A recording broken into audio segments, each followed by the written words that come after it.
Hello, ladies and gents, and boys and girls, children of all ages. Welcome to episode 9555 of the Shadow Kvlt podcast, and the whole gang is back once again for quite a top 10. Because, this month, next month, and June, we're doing a top 10 for each month, John Cena oriented. And for this first one, why not start with the biggest? Top 10 John Cena one-on-one matches, no tags or multi-mans. Just wait a minute. I thought John Cena never had any good matches. Oh, yeah. People say that he can't wrestle. He's got a limited moveset. He only can do 5 moves. He's got 5 moves of doom. His work rate is poor. Yeah. Bitch, please. Shut the fuck up.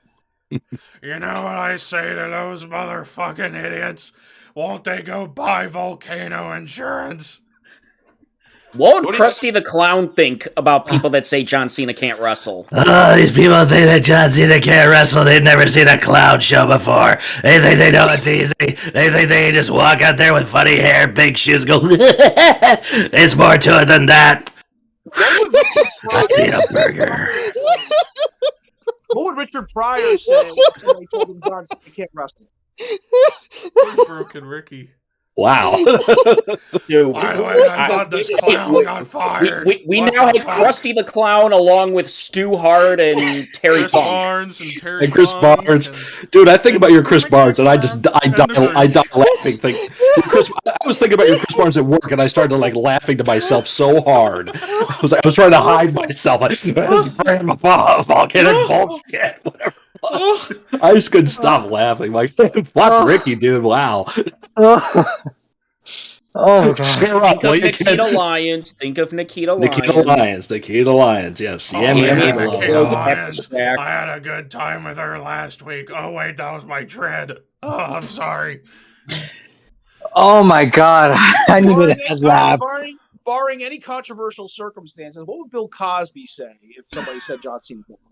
What you don't understand is that John Cena, he go out there, he does the whacking and the flacking, and he gets them in the slamming and the bamming with the eye sucking, and he goes out there and he cannot see him because he can't see him, and that's what he does there.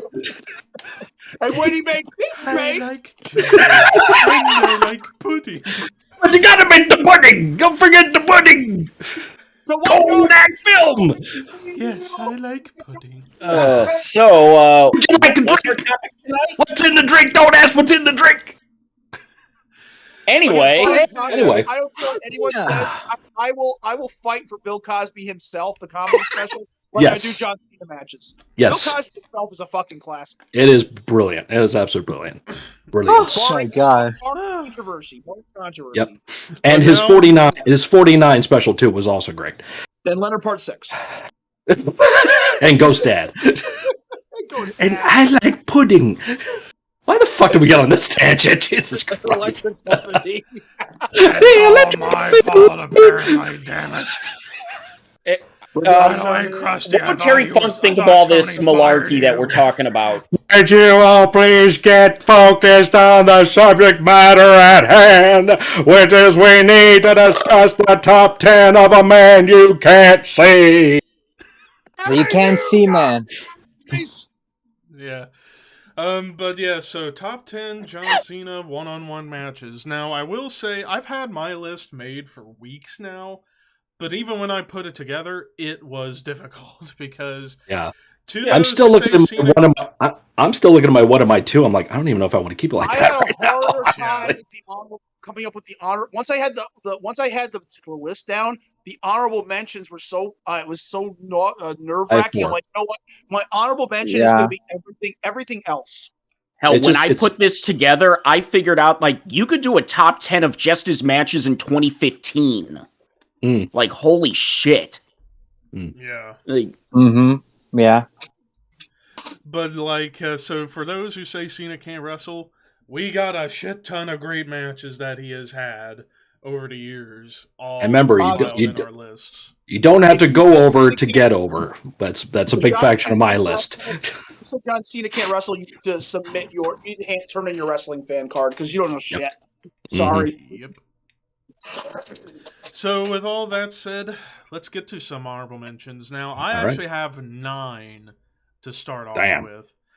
So first off, these matches. Top 10 honorable mentions virtually. But my first honorable mention. Now, really, any of these matches could have made the top 10, but I just think my top 10 is my essential. But first off, him versus Seth Rollins for the WWE World and United States Championships at SummerSlam 2015. Despite the stupid finish with Jon Stewart, that match was fucking awesome. So there's that one. Next up, versus The Rock at WrestleMania 28. Because that's a hell of a match that those two had. Then, Cena versus Brock Lesnar at Extreme Rules 2012. Yeah. I have on the list. Yeah, that was brutal. Brutal. It was unique. Match. Yeah. Then I got, going back to what James was saying about we could have done a top 10 of his matches in 2015. One of those in my honorable mentions, him versus Cesaro in the United States Open Challenge on the Raw episode June 29th. That was a hell of a match. This one, now these next few definitely were ones that barely missed a cut, but Cena versus Batista at SummerSlam 2008. Oh, yeah, I forgot about that match. And think about it. Think about the internet fans at that time. These two have terrible work rates. It's going to be terrible.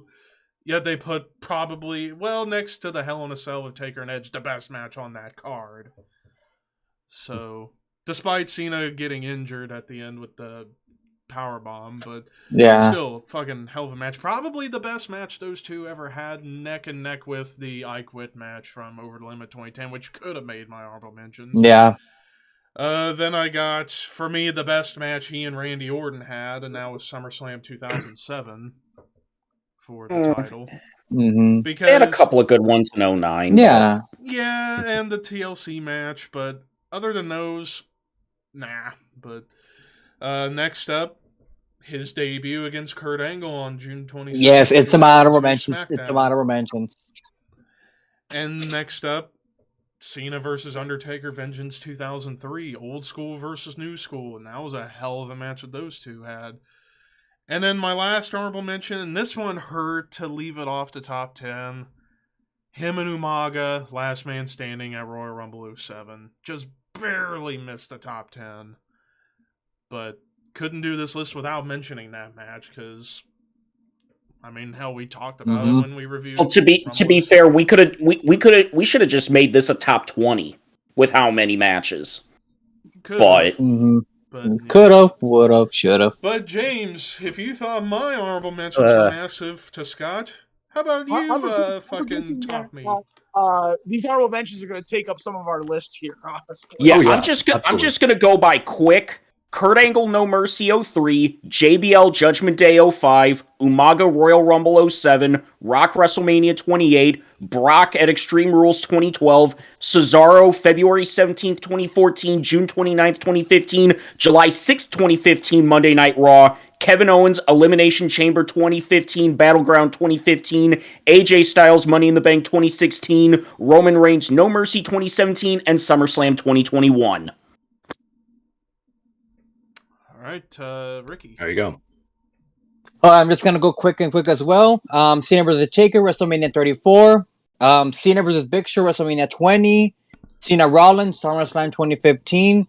Cena Kurt Angle, Cena's debuted. Cena Lesnar, Extreme Rules 2012. And just because I kind of like the match, Cena Ryback, 3 Stages of Hell. That was solid. If I was going to put any Cena Ryback match, it would have been the Last Man Standing from, what was it? The pay-per-view before. Yeah. I thought that was a great match. Scott? I just have 4 real quick that I'll throw out too, and I think 2 of these have already been mentioned. Kevin Owens, Elimination Chamber 2015. Batista, Last Man Standing match, Extreme Rules 2010. Triple H WrestleMania 22, and Seth Rollins SummerSlam 2015. Walter. Everything else. Pretty much it. Valid answer. I did have considered. I did have versus Big Show WrestleMania 20 versus Hunter from 22. Batista Last Man Standing 20 from 2010. Yeah, that was pretty much what I had in mind. So let the games begin. There we go. So Time to play the game. Time for the top 10s. For me, starting at number 10, Cena versus Daniel Bryan, SummerSlam 2013. And to think Cena going into that match with the torn tricep, that fucking big ball on his elbow, like, holy shit. Goes to show you that Cena's one tough son of a bitch, that he can go through a 30-minute match with a torn tricep and put Bryan over in a big way. And yeah, it probably would have been... I think the match would be remembered more fondly had it not been for Punk versus Brock on that same show, because that match was probably the best match on the card, but this was a very close second. But this match was fucking fantastic between the two. And it's kind of a shame that this was the only big one-on-one match we got between these two. I would have loved to have seen them do more, especially when Bryan came back in 2018. I would have loved to have seen them go at it one more time. But we got this classic to make up for the lack of a bunch of matches between the two. James? My number 10 was on a lot of people's honorable mentions, but Seth Rollins SummerSlam 2015. WWE title, United States title. Yeah, we got the finish with Jon Stewart, but still, they put on a hell of a match. Hell, they had a hell of a match on Raw a month earlier when Rollins broke Cena's nose. That was a hell of a match. Night of Champions the month after, too. Right. There are so many matches you could bring up, but of all the Cena-Rollins matches, the one at SummerSlam was great. Walter? My number 10 was the one that you wish you put in there, Levi. You wanted to, but you didn't. Number 10, Royal Rumble 2007 versus Umaga. Great, brutal, probably a great, brutal match. A lot of Sting versus Vader vibes in this match, too. Love the finish where John basically had to tear the ring apart to beat Umaga. Yeah. Scott? My number 10 was mentioned in a lot of people's honorable mentions. It is John Cena versus Big Show, WrestleMania 20. This is, pretty much a big jumping off point for John Cena's character. This is when everyone still loved John, and he was definitely on his way up. Starts the show, starts it hot, gets it going. F5 FU should say, on the Big Show there. Nux, all that, everything. The crowd loved him in that match. So yeah, that's my number 10 right there. Ricky? My number 10, it's going to be probably an odd one. John Cena versus Bray Wyatt Funhouse match. Oh, yeah. I forgot about that too. I love that match because it's during the Fiend's run, and it was a unique cinematic match. I mean, my fucking God. I fucking have the fucking Funko Pop of the Fiend. That's much high. I love that character, which it's a shame that I wish that character could have gotten what happened, but fun match. Probably one of my favorite matches of that WrestleMania because this was, when the pandemic hit, unfortunately. Right. But this was a great match. The ultimate character assassination. The reason I didn't mention it in an honorable mention is, can you really consider that a match? Well, it was a segment. There's a beginning, and an ending. I mean, there was a ring. There was a 3 count. That's considered a match. That's a match. It's a match. Plus the whistle. So's Rock and Eric Rowan. Yes, you're right. Yes, but I mean, yeah. But it was still one of the best things on that WrestleMania. Yeah, it was still good. That's some good shit. Hell, I forgot about Cena Roman at SummerSlam last year. I forgot all about that match. Like, fuck, that should have been on my list too. Honorable mentions to that too. I forgot about that match too. Yeah. And hell, just a quick honorable mention because I was there. Cena and Bray at Mania 30.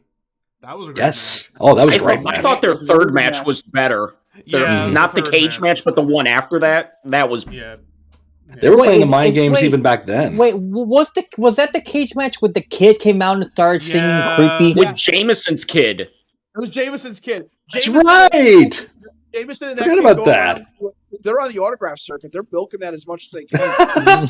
Of course. Hey, Jameson had sex once. He did. And it was not with a Rosati.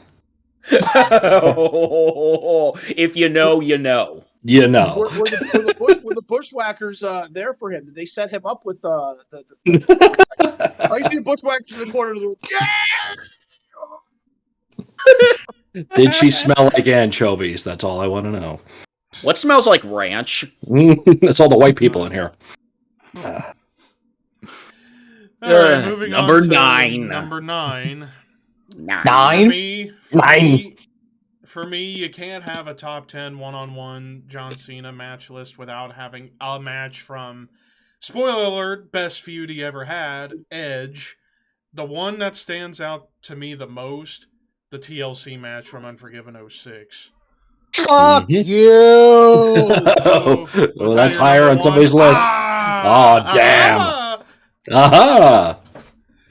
Then But- again, I can't get mad. I can't get mad about it. Yeah. I mean, this was... but yeah, out of all the matches, like Cena and Edge had a bunch of really good ones, but this for me was the best one they ever had. And of course, just a month after Cena gets screwed out of the belt in his home, practically his hometown, even though, Yeah. you know, with the brass knucks and Edge retains, and the feud intensified so much, throwing Edge into the Long Island Sound, and then Edge is like, I want you out of my life. Well, here, I got a 3-year contract to SmackDown. If you give me one last shot, and if you beat me, I'm out of your life. Okay, fine, but it's going to be TLC, and we get the match and fucking beat the shit out of each other in this match. Especially the one spot in the match, which I've often been complaining for years about how Cena does never, ever lock in the STF.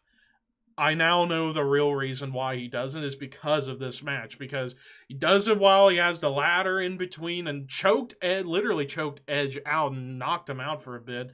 And Edge described it like he had no idea where the fuck he was until he got hit in the head with the ladder. And then he's like, okay, now I'm back.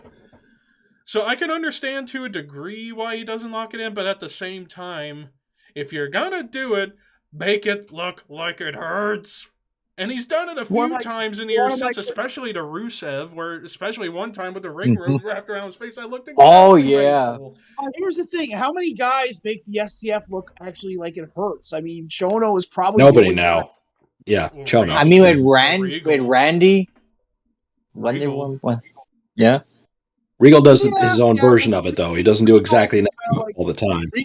Regal's does the under Regal stretch. He does the Regal stretch. Yep. Yeah. Double grab on the leg, reach around the back of the armpit there, grab around the face. Yeah, the whole deal. I don't even think Samoa Joe's looks that brutal either.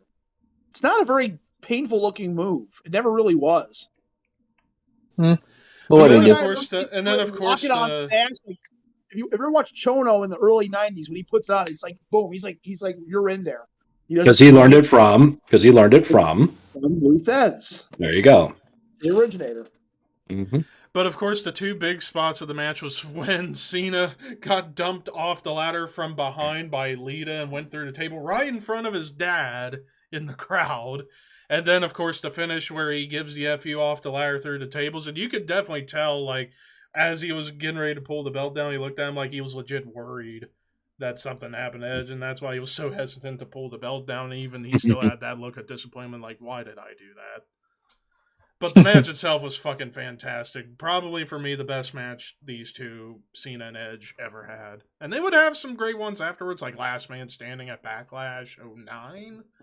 Yeah. Yeah, Close 09, second for yeah. me, especially with that fucking choke slam through the spotlight. Like, jeez. That's volumes and volumes of great matches. You know, Yeah. Mm-hmm. like almost like Ric Flair level, if you want to go. Almost. Just volumes of. And Bret Hart, you just Well, we could probably remember, Walter. We talked about your theory about the fact that Flair really never really made that many guys, except Sting. You could probably say Cena's probably helped make more guys than Flair did. Yeah, he has. Mhm. It's a hot take, but there's a lot of evidence to prove that. He has. James. My number 9's the same as Levi. Edge, Unforgiven 06 in the TLC. It's a fucking amazing match. Nothing Probably, more I can say. I would probably say the best one-on-one TLC match. Oh yeah, that's undeniable. Yeah. Well, Mhm. neck and neck with Punk and Jeff Hardy from SummerSlam 09. Mhm. It'd be kind Still, of, I it'd be give it, I one-on-one, give, but I This give it to one Cena. I'll put yeah. above Kinda that. weird. Yeah, I'll put Cena Edge above that. Mm-hmm. Yeah. Walter. My number 9 goes all the way back to Judgment Day 2005, one of Cena's bloodiest matches, the I Quit match with JBL. It's in my list. That was brutal, great. brutal, violent fight, just like the Umaga match. Yep. And it definitely elevated from the WrestleMania 20. The Mania 21 match was good, but Meh. I mean, it wasn't great. but this Anticlimactic. Yeah. definitely- Anticlimactic. Yeah, the FU came out of nowhere. JBL's clothesline seemed really slow. So this was like this was where they had upped the ante, and they definitely did that. Yep. Especially considering the fact JBL's title reign's so long and it ends so abruptly, clean as a sheet. Yep. Mhm. Yeah. Mm. Scott. Well, my number 9 might be a little controversial because you don't have to win to have a great, memorable match. And I say my number 9 is John Cena versus Brock Lesnar, SummerSlam 2014. That's another one that was near my Ooh, honorable. that's That a was one. great. One of the What a best main events in squad. Make SummerSlam a history. fucking monster. You want to make a fucking I got a monster. handful here where John loses, so Yeah. And Well, now he can that- lose but still get over. And as another, this is not a spoiler once again, but Bubba Ray does say this in his interview, you don't have to go over to get over. Which, And- how many suplex did Lesnar do? 16. I forgot. 16? It was 16. And watching Because- it with a group of people, we were all in awe. Like, what the fuck is going Yeah. on? Yeah. You don't expect to see a guy at that level just basically be squashed and just make a monster like that. Nobody saw that coming. I don't care how smart you think you are. Nobody saw that kind of match coming. No. And that's why, for me, Honestly- it's one of John's best matches because John is probably the only guy who can have that match with Brock and still come out looking strong. I'm gonna Yeah. say something. I'm gonna say something complimentary about AEW right now. What Scott just said, what Bully just said about you don't have to get over to go over to get over. Happened last week. Wheeler Yuta. Oh, yeah. Mhm. Moxley beat the fucking pants off of him, and he got over. The Tommy crazy Dreamer. thing about the John squash at SummerSlam, Tommy Mhm. Dreamer. Yep. Tommy That- Dreamer never won. Never won. the Cena squash at SummerSlam, that was supposed to be Daniel Bryan. But he had the neck Oh, problems. that's right. You're right. Yeah, there was that. But even then, and Daniel and Brock would have their match later on, but still. And what a banger that was. Yeah. Yeah. Oh, yeah, that was a good match. Mhm. But So, yeah. Scott, I have that. To me, that wasn't a controversial choice at all. Because it was a great match because it served its purpose. A lot of people complained about it, but if you don't understand wrestling psychology, if you're having a Right. hard time understanding the quality, And no denying the awesome Extreme Rules match they had. Absolutely not, because that was fantastic. But this one just for I thought of like great John Cena matches, this is one of the first ones that popped in my head. I was like, why? Oh, right, because it's so freaking because nobody saw it coming. It was Because you you couldn't get that one. So because Yep. Super you know. Cena died for Brock Lesnar to. It's like, Yeah. not only did Brock end the streak, but he killed Super Cena. yeah. Mm-hmm. Yep. Mhm. 'Cause that's the business. Ricky. My number 9, and you already mentioned it, Cena Daniel Bryan, SummerSlam 2013. I remember the Raw before SummerSlam. This SummerSlam, it was in my hometown, and the crowd just was crazy and going, yes, yes, yes, for Daniel Bryan, because we knew he was going to become WWE champion. And when it was a matter of moments for him to be Mhm. WWE champion. And seeing this match, I was like, come on, Daniel Bryan. Come on, Daniel Bryan. Get it, get it, get it. 1, 2, 3. The crowd went crazy. Mhm. Yes, I know there was the whole Money in the Bank cash in and the whole Which started story a thing. great story. Which became, which that it on had the to long take run, fan outrage to get them to finish it. And CM Punk quitting. and CM Yeah. Punk quitting. And CM Punk quitting, yes. Yeah, but it was a great match. I mean, it's like what Scott said. Cena has made so many superstars. I mean, from Daniel Bryan to Punk to AJ. No, AJ. I mean, Roman. He's helped elevate him. Roman. Owens. Owens. He's Yeah, put over there's your answer right there. Owens. Yeah, Yep. I mean, Seth. he's put over so many guys Mhm. that when people say Cena can't wrestle, shut the fuck up. Yeah, thank you. And I'm going to drop a hot take. I would rather take Cena's time at the top from 2005 through 2014, 2015 over the Triple H reign of terror. Oh, yeah. Mm. So there you go. Yeah, I see what you mean about that. Yeah. So, Mhm. anyways. All right. Number 8. And what was that? What was that made from? Steak. Oh, of course. Ribeye. Food. Food. But yeah, my number 8 is going to be Cena versus Shawn Michaels WrestleMania 23. Ooh. Mm-hmm. That was a hell of a main event too. And I was there. And James yeah. was there. Mm-hmm. But yeah, it's like looking back in hindsight, maybe that spot should have been for... John pissed off Sean. Yeah. I'm still confused as to like what happened to lead to that. Like, Didn't sell. It wasn't selling. Yeah. Yeah, it wasn't selling enough for Sean. That's why you didn't get a handshake. The guy who's notorious for selling when he wants to or overdoing it when he wants Yeah. to. Yeah. And he's bitching about that. Just like, okay, Sean, whatever. His gum after Mike Tyson clocks him is pissed to John Cena for not selling the leg enough. Mm-hmm. But yeah, it's like looking back on this show, it's like, yeah, maybe Taker Batista should have went on last, but then again, this and that and the Battle of the Billionaires would have been appropriate to main event the show. Mm-hmm. So no problem with that. But these two go out there and again beat the hell out of each other, put on a great match. Especially the spot of the match for me was the fucking pile driver on the steps that led to like the top of Cena's head getting gashed open. Ugh. That was a pretty big. Wasn't supposed to be the rematch with Hunter, I believe. Yep. Yeah. And then he tears his quad 3 weeks before the Rumble. And it's like, okay, Sean, you're in the main event now. You're in. Yeah.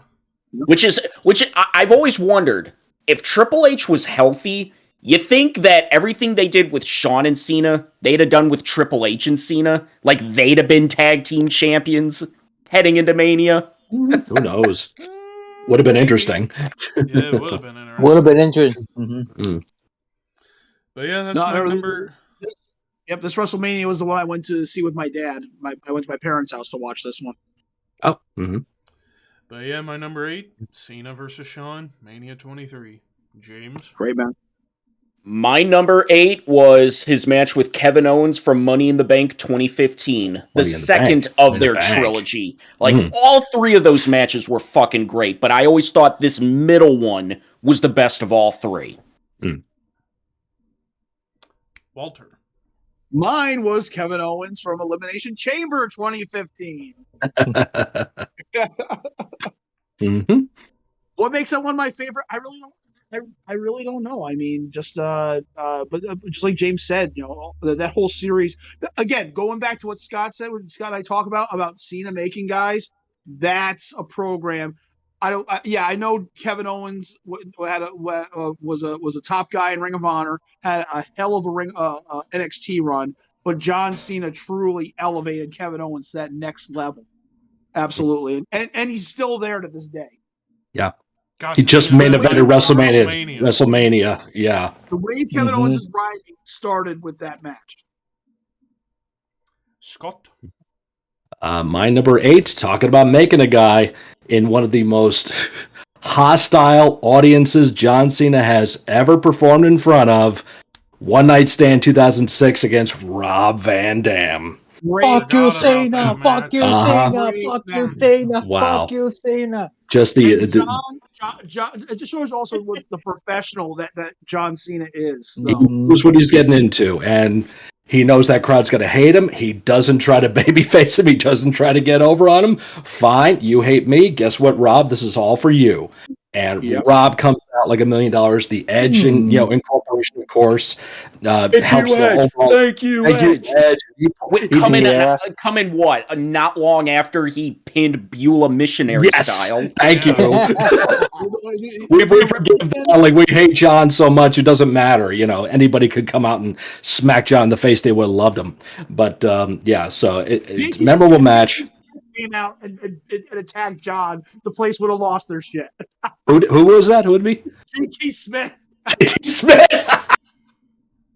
He jumped John from behind, grabbed the mic, saying, "Oh my God!" No, if Fonzie came out and like nutted John Cena, Sabu would have been pissed as hell. Hack Myers. 911. 911. Jesus, yeah, 911 comes out and chokeslams John, and Rob calls the pin for a near fall. That would have been a perfect add to that match. Sign guy Dudley comes out and nails John with the sign. Joel Gertner comes out and nails John. Spike with the acid drop. Yep, just all that stuff, man. So yeah. John Cena, Rob Van Dam, One Night Stand 2006. Absolutely one of the best matches they ever had. One of the top RVD matches of all time. Oh, absolutely. And that fucking crowd. And we'll go more in depth about this and the whole show in just about 6 weeks. Yes, it's coming soon. Yes. Joel would hit John Cena, do that little pattern he would do. Ricky. As he takes a drink. Both of us. My number 8. See, there you go. Has to be probably Cena Orton. I Quit match, Breaking Point. Good match. Now around 2009 was when I came back from a hiatus to WWE, because before that I kind of didn't watch WWE a lot. I was still a AAA guy, but around 2009 is when I actually went back to WWE, and this was one of the first programs that I began to actually, got interested in WWE. And of course, when I saw the match, I think a year later, maybe 2 years later, it was so brutal. I mean, the way that Orton was so sadistic, handcuffing Cena with the kendo stick, Cena not giving up. And then I like to finish when Cena has Orton in the STF with the handcuffs. And it made it so painful. I mean, it's one of the first time I actually saw, like, oh shit, he might break him in half. And of course, Orton says, I quit. I love that match. Of course, I could have also gone with their Iron Man match, which is probably a bit better, Orton but to me... tried to blow him up with pyro. Further proof why I would say arguably Orton is a bigger arsonist in wrestling than Kane. He tried to fucking blow the guy up with fire and pyro. Jesus Christ. Yeah. Yeah, but I mean, it's a good match to me. My number 7 has already been mentioned. It's Kevin Owens Elimination Chamber 2015. I mean, I could have went with any of the trilogy, but I think the reason why I go with Elimination Chamber in particular is for 2 reasons. One, they never left the ring one time, and the crowd was chanting, "This is awesome," the whole match. And 2, the fact that Cena would put Owens over. Like, this was the only time where Cena put Owens over during the feud, because in the end, Cena won the feud overall, but for the first match, him putting over the NXT champion not only helped Owens, but kind of helped boost NXT a little bit as well. So I kind of look at it from all sides, from that perspective, and the fact that they were able to have an amazing match without ever leaving the ring at all. And the crowd still is so into it. Like, this is the market that I feel when it comes to quote-unquote PG wrestling, this is what they should think about. Not as, like, something that's like, oh, it's so cheesy and shit. Well, we get that from time to time, of course. But when it comes to the actual in-ring aspect, this is what they should think about. Not bloodletting hardcore matches from that are bland now that they try and water down. This is what you should think about when you think PG wrestling, because these two go out there, fucking tear the house down, never leave the ring, and the crowd chanting, "This is awesome." Case closed.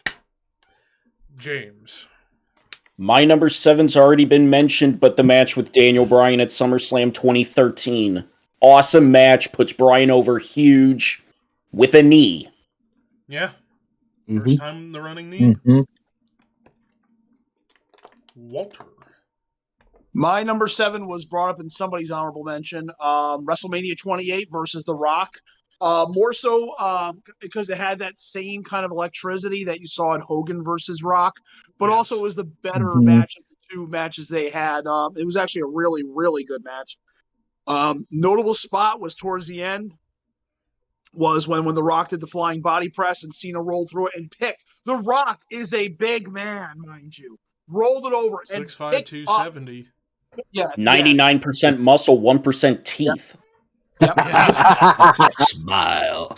Yeah, There's a reason they call him the dead Brahma weighted. Bull. He just dead weighted The Rock. Like, I remember watching that spot right before that happens. She goes, John Cena's a pretty strong man. And then he did it, and she goes, oh my God. And how just seeing The Rock going for the flying crossbody, which he hadn't done since his Rocky Maivia days. Started, That yeah. was sweet. Mm-hmm. Yep. It was a great match. Really, unfortunately, I mean, they couldn't top They it. couldn't the top following Hell in a year. Cell. Mhm. And they couldn't Mhm. top it the next year either. Yeah. Scott. Oh, Hell in the Cell was the big match of that Mania, but this was still a great match, and Yeah. has a lot of merit behind it, which is why it's on Mhm. this list. Yeah. Definitely a close second best match on that. Plus, card. it's the match that sold the most pay-per-views in WrestleMania history. Yep. Mhm. Scott. My number 7's already been mentioned. John Cena versus JBL, Judgment Day 2005, I Quit match. Fucking bloodbath. Just Oh, a yeah. mess. And I love the finish. I quit. Like, puss out right away. Fuck you. Pow! Right through the glass. And It's like, Cena okay. with both belts, bloody Yeah. belts. Yep. And annihilating the limo and just systematically tearing apart JBL. Way Cena's better than entrance. WrestleMania match. Yeah. Yep. So it's like way better than WrestleMania match. It's the apology, I guess you could say, that they wanted to do for the lame finish from WrestleMania. So it's like, sorry about that. Here's this match. So, yeah. I'd say this one's a good one. That was like one night JBL became Bradshaw again. Yeah. Mhm. Yeah, I see what you mean. Sash fries. Yep. All right, slash for ass. Ricky. My number 7, Walter mentioned it. Rock Cena, WrestleMania 28. I mean, the atmosphere that that match brought up, it was our Hogan Rock. Because I was like maybe 4 or 5 years old when Rock Hogan happened, so I never got to actually experience something like that, and to actually see something unique. Even though I wish the second match would have been a triple threat, but a different story. This to me is a test, and it's a moment in time that you're gonna tell your grandkids where you were when you saw Rock Cena. For fuck's sake, it was the main event of that WrestleMania, and the hype about it. A year of development of your storyline. Cena going through hell and back. Going with against like Kane and then the Core and then of course Miz and R-Truth and Punk. I really enjoyed this match. My number 6 has already been mentioned. It's him versus John Bradshaw Layfield I Quit match, Judgment Day 05. I mean, we talk about this match so many times, you might as well telegraph what we say about it. The second bloodiest match in company history, and fucking hell, Cena shattering the Muda scale would be an understatement on this night. Like, Is there any blood on the referee? Is there any blood on the referee? No. Then it's not near. Well, Oh God. well, That counts. Either or. And then I'll never forget, actually, when watching the John Cena My Life documentary, how one of his college friends got a text with a picture of Cena after the match in the locker room. And good God, how he didn't go into shock after that like Eddie did the year before was like, wow. The difference was he didn't cut an artery. Yeah. True. That is true. JBL, you That's the son big of a difference. bitch. That's the big difference. Where you cut is always very important. So you got to do it up by the hairline, which I don't even have one anymore. But when I had one, it was right here. So yeah, got to be careful with that stuff. Hi, Michelle. Hi, Michelle. They said hi. James. My number 6 was already mentioned, and I was there. Shawn Michaels, WrestleMania 23. Fucking awesome main event. Walter? Got nothing more to say about it. Mm-hmm. My number 6, I don't think I think it was an honorable mention, but I don't know. It is from the glorious year of 2015.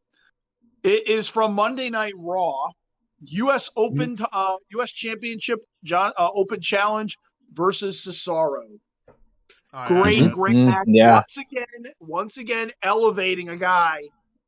Unfortunately, Cesaro didn't have the success Kevin Owens did, but great fucking match. Actually, probably my favorite out of the next to the They back-to-back great matches. Was this during the time Cesaro was doing the 07 intro? Or was after? I don't remember. This was before. Oh. Because he got hurt and then came back with the 007 intro. Yeah. Yeah. Yeah. The one thing I gotta say, because this was shortly after Tyson Kidd got injured and that tag team split as a result. Mm-hmm. Yeah. One thing about John Cena was notorious for. John Cena was also known for bringing pay-per-view quality matches to Raw, bringing it back to Raw. A year prior to this, I'm surprised none of us brought this up in our honorable mentions. The match with Damien Sandow, where Sandow cashed in. Yeah, You're right. 2013. You're right. Yeah. Yep. That was another match. Yeah. Yep. Yeah. But also this U.S. Open Challenge that John brought these solid. Him and Sammy when Sammy got hurt. Sammy got hurt. Yep. Yeah. Woo! Ow. On an entrance, right? Yep. Just trying to get the crowd going. What? There goes the shoulder. Oh man. And he wrestled the whole match with a bad shoulder. He did. Yeah. And John put him over like $1 million. So John definitely gave him the accolades he deserved. Scott. What are we on? Number 6 here. My number 6 already been mentioned. Several of you guys, for obvious reasons. John Cena, Edge, Unforgiven, 2006, TLC. Amazing. Move on. Ricky. My number 6 already been mentioned. Cena, JBL, I Quit match, Judgment Day in 05. My God, so fucking brutal, bloody, crimson. I mean, JBL, what the hell, man? First Eddie, then Cena. On the same pay-per-view. Back-to-back Judgment Days, JBL had amazing main events. Coincidence? Yeah. I think not. Not. Mm. But now into the top 5. Now, as difficult as it was putting together the overall list, top 5 came really easy to me because I think these 5 matches were Cena's best for me. Number 5, Cena versus AJ Styles, SummerSlam 2016. That was a Forgot that match. Hell, even the match they had at Money in the Bank beforehand, that was fantastic. He and Cena putting AJ over there, and then they have their second match, and Cena puts AJ over again. I mean, think about it. This was a match. This was a dream match for so many fans who loved both WWE and TNA in the 2000s. Like, you have Mr. WWE versus Mr. TNA colliding, and they just made magic together. And this is like Hogan and Flair if it worked. Exactly. If it worked, Yeah. Perfect. That's a perfect comparison right there. And Cena and AJ fucking tear the house down in half. For me, up there with Nakamura and Sammy from TakeOver Dallas, the best match of the company that whole year. Like, holy shit. So, but yeah, James? My number 5 is the same as Levi, the AJ match at SummerSlam. I fucking love this match. This was the end of full-time Cena. Yeah. Pretty much. Because when you think about it, Cena wasn't full-time after this. Yep. He took some considerable time off after this match. Well, I do remember he did work the triple threat at No Mercy. And he lost that too. Then, during Cena's run as a main eventer, nobody has had his number more than AJ Styles. Mm-hmm. Yeah, John Cena. Maybe Edge, but no, I think AJ. Cena only beat AJ once. That's right. Royal Rumble. When it mattered. Yeah. Mm-hmm. Walter. My number 5 has been mentioned already. What more can be said? Great, amazing match. Again, elevating guys. Starting the Yes Movement, SummerSlam 2013, Daniel Bryan. Now, wasn't that the year before? Wasn't the year before we had the? That was the NXT. No, that was the Nexus match. But again, phenomenal match. Again, elevating guys. Everything Daniel Bryan has done from then all the way to now. It's a WrestleMania 30 all the way to now in AEW stems off this match. Does. Scott. My number 5 has been mentioned, but I believe it's a top 5 match because the business it did. Cena, Rock, WrestleMania 28. Main event, pay-per-view buys, anticipation, star on star, icon versus icon of that generation. Just all the elements all meeting at one time. A year build up to this match. All the promos, all the crazy freaking promos we got leading up to this match. Rock getting over on Cena with the promo. Cena getting over on Rock with a promo, which does not happen, but it did. A couple times. Thugonomics Cena a couple times. Yeah, that's right. Yep. So he had that in his back pocket, ready to pull it out whenever he needed it. Just everything to build up to this match definitely goes down as one of John's best matches and one of Rock's best matches too. So, yep. If we were that's going my by number 5. If we were going by Al Snow rules, this would be number 1 on the list. Exactly, which I think there's a strong argument based on that this could be number 1 across the board for those numbers. Yep. Considering business is business. Who had the best match at WrestleMania 3? Oh, Savage and Steamboat. No, they didn't. Fucking Shut up. God damn it.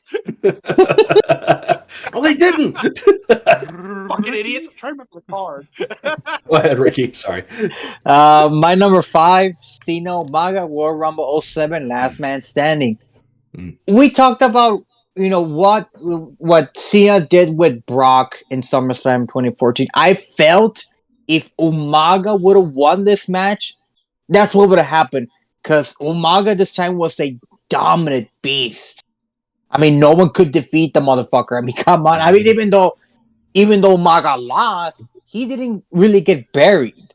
He still looked strong. You also forget he got beat by a roll-up the pay-per-view beforehand. Yeah, New Year's Revolution. Yeah, I mean, Umaga later went to be Battle of the Billionaires that same year. Intercontinental title, Yeah, I mean, major run. It's like right after this, he beat Jeff for the IC title, and then because Triple H gets injured and a lot of other shit, he's in one of the biggest matches of WrestleMania. Yep. So yeah, that's my number 5. Oh man, and now for my number 4. My number 4. I thought about putting this one higher because I fucking love this match, and I remember watching it live on TV, me and my brother Rue, and we were just going nuts. Cena versus CM Punk on Raw, February 25th, 2013, where they battled to see who faces The Rock at Mania 29. Oh, yeah, I remember that match. Wasn't that where the last time they did the paddle driver? Yes. And it came out of nowhere. It came out of nowhere. Like, we was not expecting anything like that, and Punk does it because at that point, both guys were at the point where they're like, they can do that and be like, what? You'll fire me? You'll fire me or fire me, please. Whatever. Yeah. But, I mean, and this match, almost as good as another match they had that I'll talk about. Well, probably I'll talk about later. Spoilers. Yes. But these two, I would say this was the best match on Raw since another match I'm going to talk about in a little bit.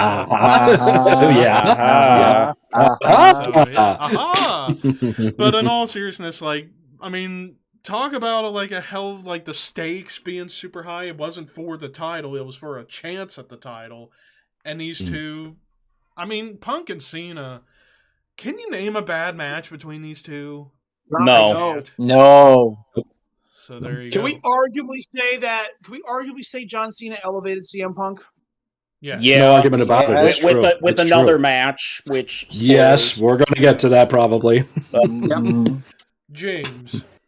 My number 4 is his match with the Great Khali, Last Man Standing. Forgot what pay-per-view it was, but Dude. I mean, Dude. To be fair, Dude. hold on. Shut up, Levi. Shut up. Hold on. Wait. Okay. Let me say. To be fair, even though I know that was a troll, that was a decent match.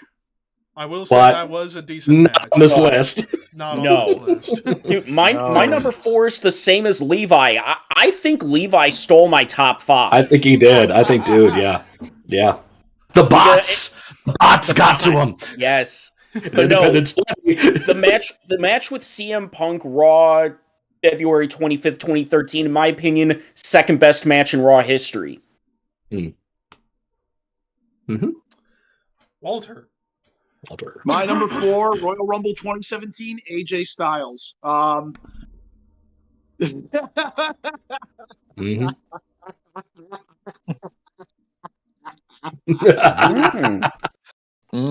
Trace. Yeah, this is gonna get very repetitive now. Yeah. The best final chapter you can get for a program, an epic program like that. Yep. Amazing back and forth match, and when John hits that with that 3 hits, and just look on John's face when he sits up, it's like he's overwhelmed with emotion. You know. He even shakes Charles Robinson's. He shook his hand, I believe, right? Mm-hmm. Yeah. Yeah. I think they even hugged. And this was for 16. Yeah, it was a 16. That's right. Yep. But Yeah. Just an amazing match with a very emotional ending to it. Mm-hmm. Yeah, Yep. and I remember. I The internet complaining because they're desecrating Ric Flair's legacy and his. Whatever. Yeah. Ric Flair Flair's a dick to 26-time everybody. champion, realistically. Thank you. It's fine. Yeah, Ric Flair. It's a work. Showing his dick to everybody took care of Ric Flair's legacy. Yeah. Not John Cena.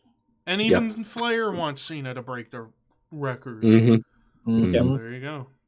Which we will happen eventually. I hope it does. I don't think gonna happen. That's the only one. That's the last. The only big one story who I think that's like the one story that's kind of like that's been. How do I put this? I've said this expression before and I forgot how I put it. That's been building I'll up, think or about it. I'll think about it. I'm hearing another Cena run is happening. that's what I've been hearing too. That's realistically the only person I think that could break Flair's record is Orton. But he's what 13 time? 14? I think 14 or 15. He's close. No, because Hunter's 14, 14, Randy's 13. 14, I'm still trying. I'm also anyway, hearing Scott, go ahead.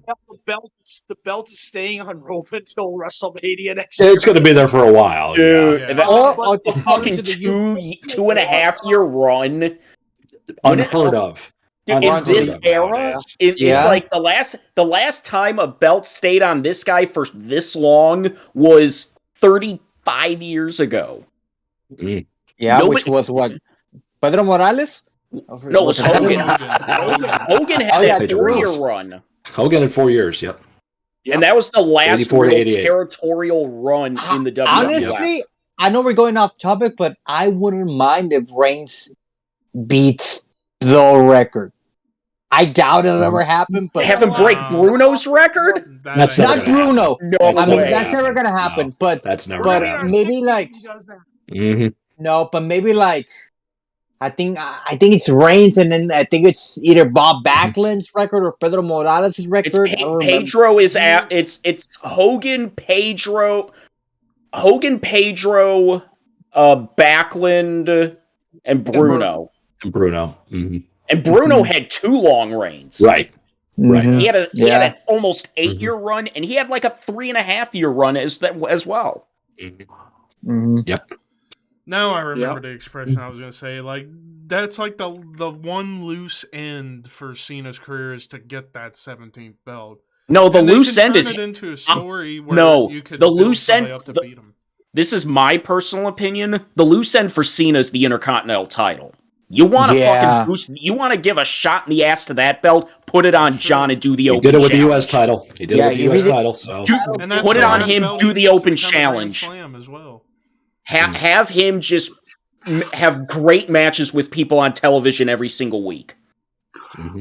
I'm just saying, even if Roman's going to stay champion for another year, it's good. It's going to be a hell of a thing because you're going to have Cody chasing the belt, Drew chasing the belt. You know what I would love to see? Lashley chasing the belt. Lashley. You want to turn Roman face for a little bit, and you don't have to do anything. Gunther. Ooh. Beats the piss out of Roman. Beats the living shit out of Roman. Roman's selling it. And Roman's going to get hurt and have to vacate the title. When he comes back, you got the biggest babyface you've had in years. There you go. But who you put the belt on though to make when he comes back? That's Braun Breaker. That's to be decided. Heel Cody. Time will tell him that. See, my whole thing is you have Drew beat Roman at that UK event in September, and Cody cash in Money in the Bank on Drew. If it happens. Yeah. But I don't know if Vince wants to do that. Cody's going to turn heel though. That's the thing. All right, we got to finish up this top. We got to finish up this top 10. So let's get back to focusing here. My number four has already been talked about. It is Cena Bryan SummerSlam 2013.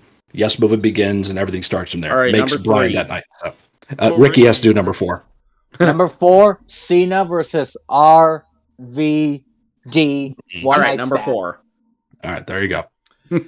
Number 3. So my number 3. This could have been number 2, but it's my number 3. Cena versus Shawn Michaels, Raw, April 23rd, 2007. London Marathon. Awesome. I mean, and it's what else can crazy you say? to think the only reason this match went on for over an hour is because Orton was a fucking raving lunatic and did damage to a UK hotel and was not allowed to be on the show. Because originally Cena and Shawn was supposed to just be the middle of the show. Edge and Orton was going to be the main event of the show, but because Orton was a lunatic on this night, fuck it, Cena, Shawn, you're going the rest of the night. Oh, fuck, how do we do it? Follow me, kid. Listen to and Shawn. They go out there and they fucking tear the house down. Greatest match in Raw history. Enough said.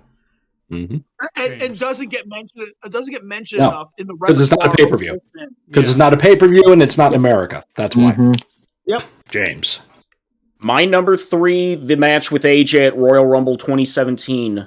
Just a phenomenal end to that rivalry. Cena finally gets a win over AJ, and just that look at the end, it's like, I had to do all of that to beat him. Walter. My number 3, it has been mentioned already, but it's a personal favorite of mine. Brock Lesnar Extreme Rules 2012.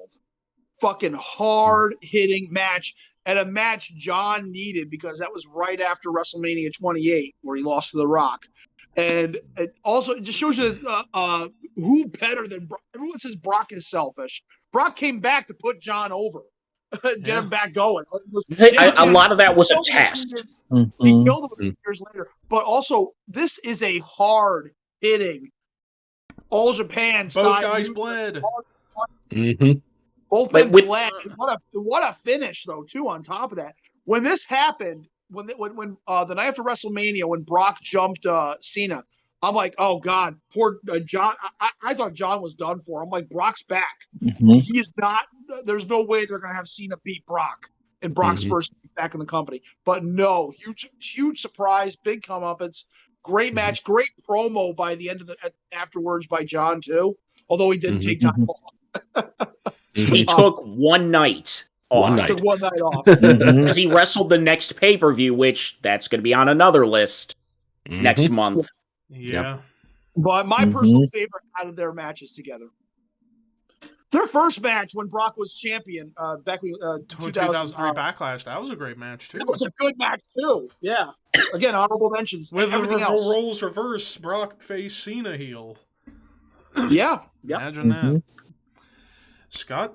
All right, my number 3, already been mentioned, Cena, AJ, Royal Rumble 2017. The story that leads up to this match is phenomenal. No pun intended. The matches that lead up to this is phenomenal. No pun intended.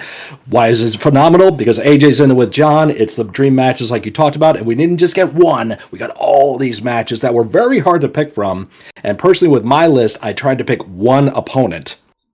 One match from one opponent, not to have multiple people in there, and that's fine if you did. I'm not judging anybody, but for me personally, I wanted to have that one pick, and it was tough with these two because they don't have bad matches. But for me, the first match that came to mind when I thought Cena AJ was this match here, so that's why it's my number 3.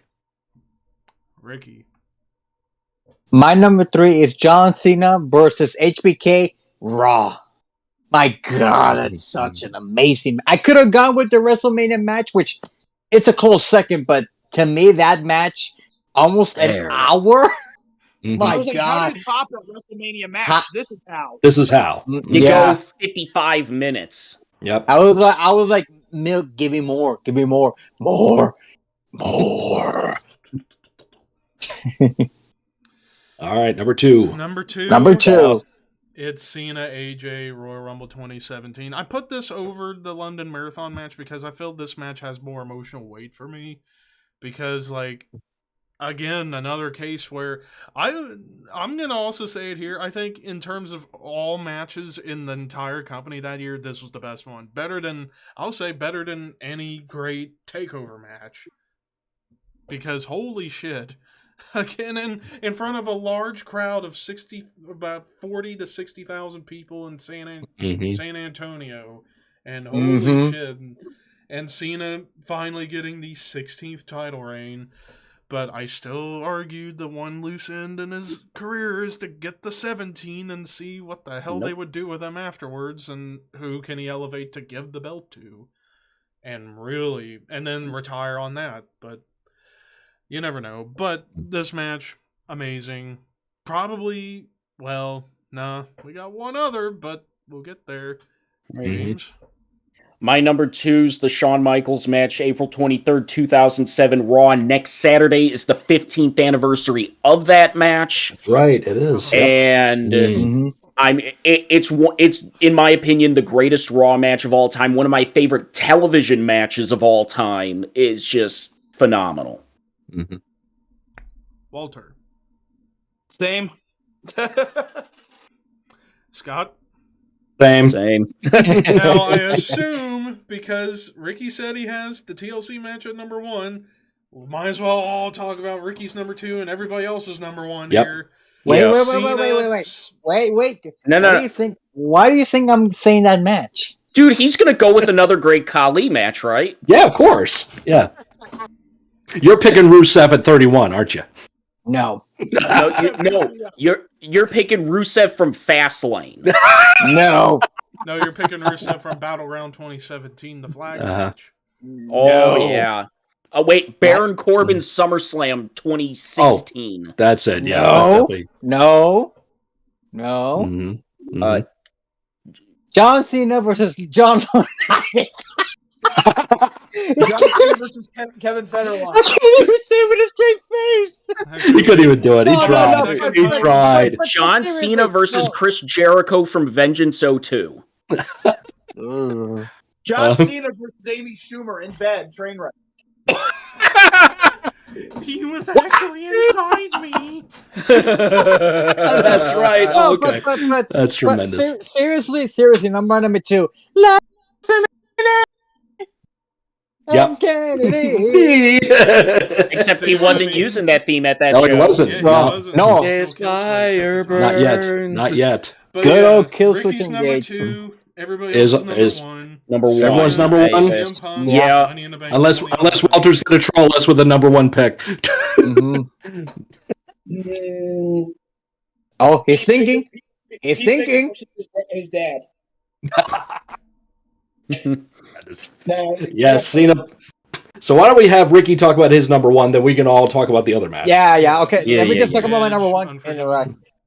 So when I did this list, this was the first match that popped in my head because in terms of Cena's rivals, next to probably Punk and Orton, Edge is probably Edge is up there, there. like at the top. Mhm.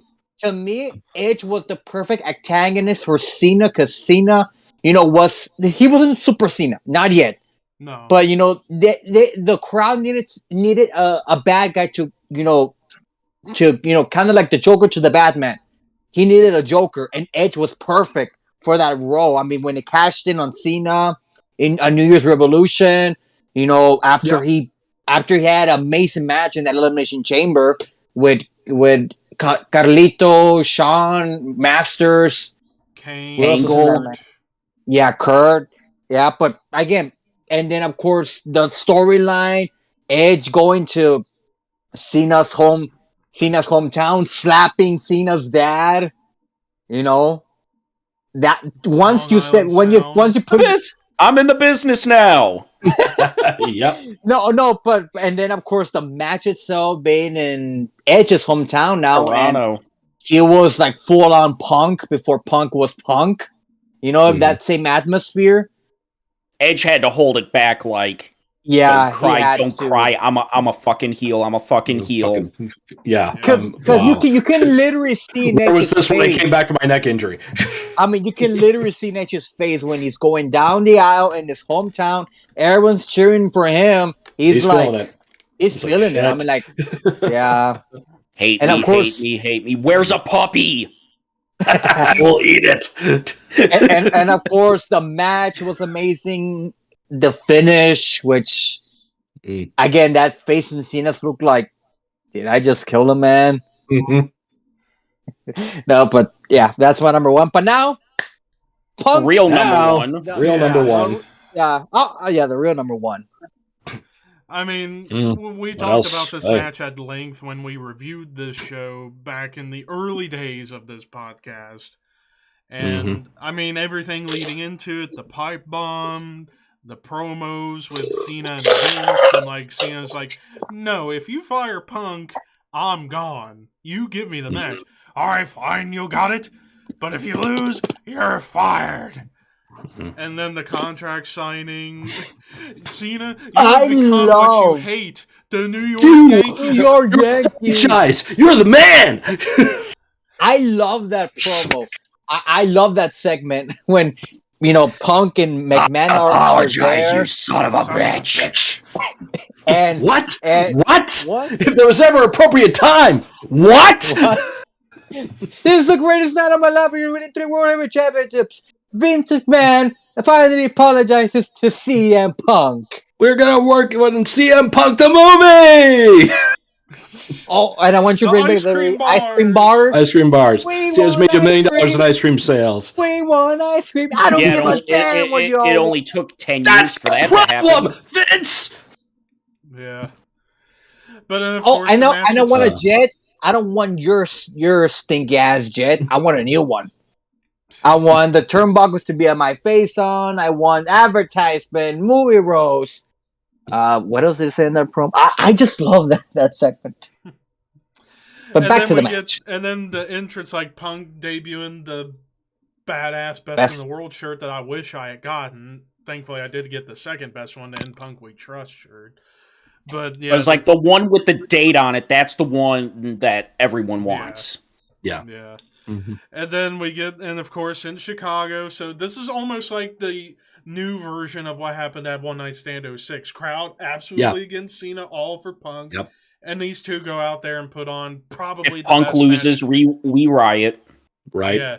And we get probably Same the thing. best match that the company has had in the past 12 years. And the negotiations that were going on the day, The day of. Yeah. You had me over a barrel here. Here's Yeah. everything you wanted. Sign. All right. And You're going the way over. they played it, the way they played it up, and the way they delivered it, and just built up that story, kept it going after the fact. Mm-hmm. It's become infamous. I And don't then, know. of course, like Vince trying to get Johnny Ace to ring the bell. Ring the bell! Cena, no, you are not. Comes back in, GTS, And that's Mhm. all she wrote. And of course, Punk taking the belt over to the crowd. I And then he's gone, and Vince's like, no! mhm. I that did was not amazing. expect Punk to win this, though. No. You didn't expect it. Mhm. Yeah, given what we nobody knew with the did. contract, Everyone it was thought like, Given the context of the time, you thought Punk was gone. this was Mm. Punk's last night with the company, yep. and they got him for another 2.5 years. Yeah. I don't know how much merit there was to this, if it's true or not, but it's internet reporters and all that shit. But I was reading that the blueprints for what would have been for CM, because Punk, when he was talking to AEW, he was talking to WWE too. There were some negotiations going on. And what the WrestleMania plans for eventually fell into becoming Austin Theory versus Pat McAfee. I had a feeling that might have been supposed to be Austin Theory versus CM. Which would have made sense. Would have made total sense. Yeah, it would have, especially if it led to everything else that happened. But But now the overall top 10, I think safe bet top 3. Yeah. Cena, yeah, I think we Punk, so Cena, Punk, Shawn, Cena, AJ, 2 for Rumble. Shawn, 3's AJ, 4 it's either Edge, I think, probably. Yeah, the Unforgiven. 06. Edge, Unforgiven. Edge 06. 5 JBL. Brian. Brian. Yeah, Brian. Brian. Okay. 6, I think we could give that to JBL. GBL. 7, We need a RVD? Kevin Owens match. KO.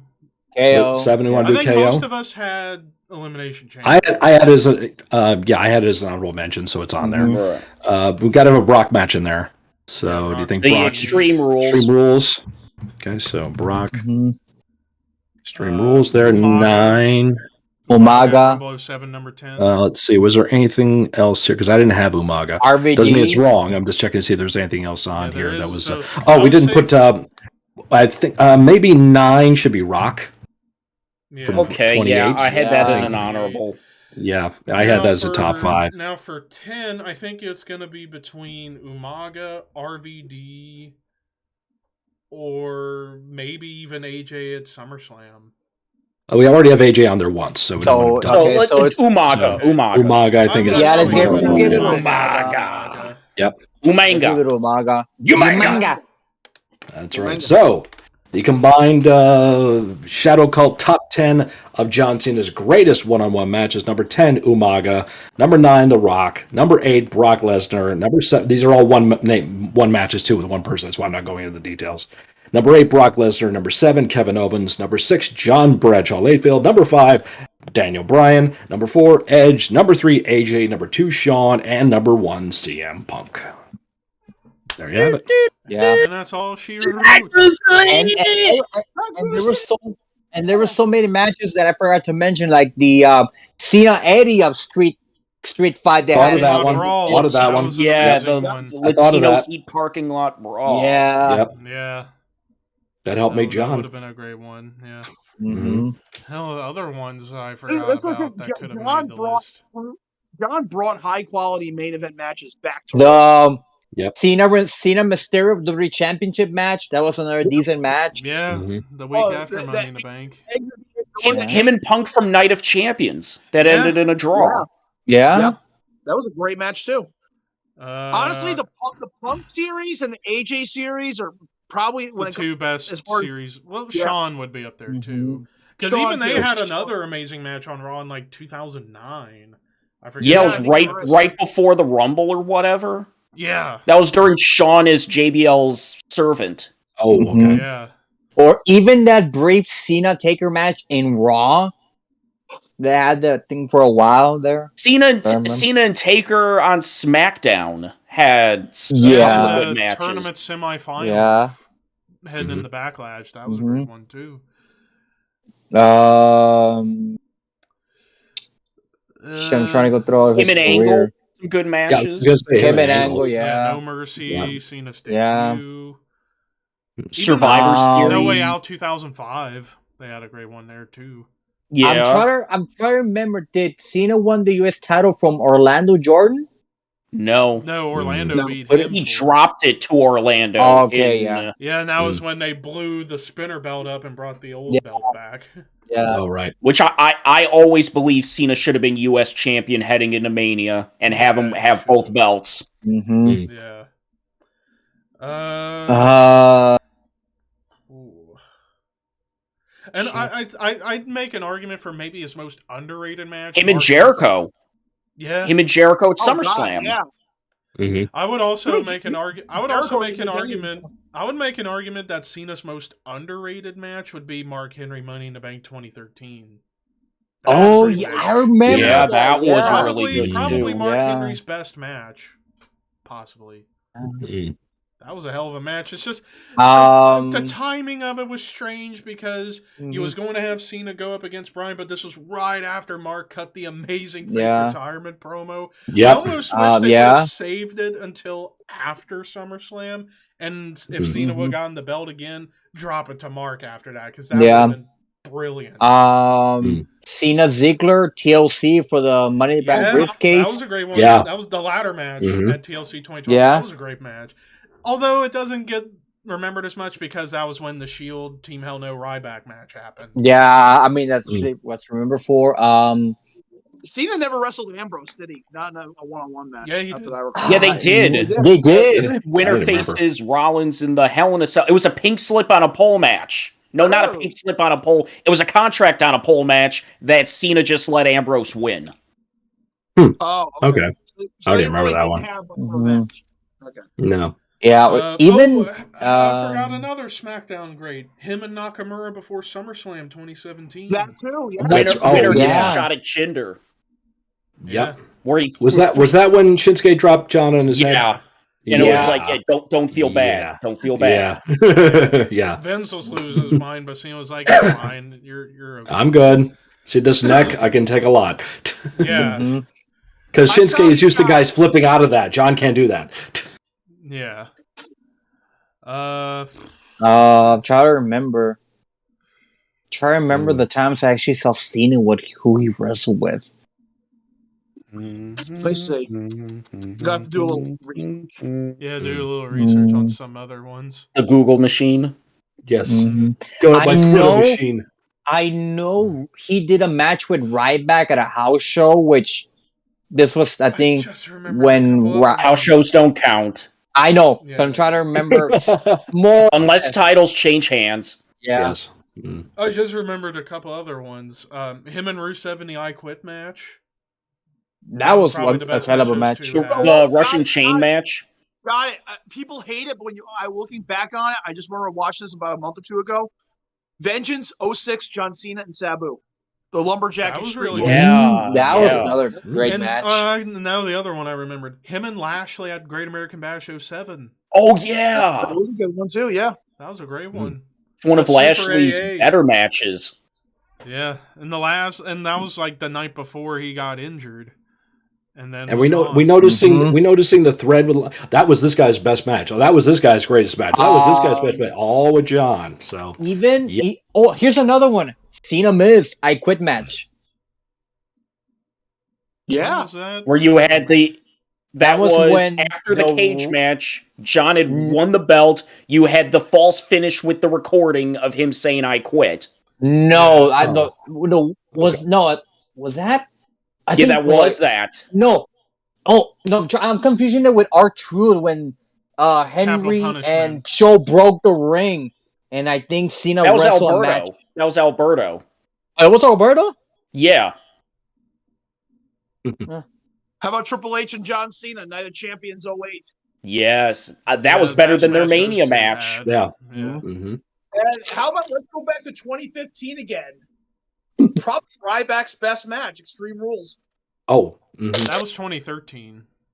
Was it? I thought it was 2015. Yeah, it was 2013 because this is right after Cena beat The Rock for the belt. And that was when Ryback turned heel. Okay. Yeah. Oh, okay. Yeah, I had it wrong too. Yeah. Yeah, best match Ryback ever had. Again. Match, but again, it was a great match. That was his best singles match. Ryback's best match was him and Daniel Bryan and Kane against the Shield. Yeah. Oh yeah. Yeah. I recall in Scott that match. I'm like, dude, you got to watch. Yep. The I was Roman gonna match from No Mercy, and I mentioned that in honorable. Yeah. Mhm.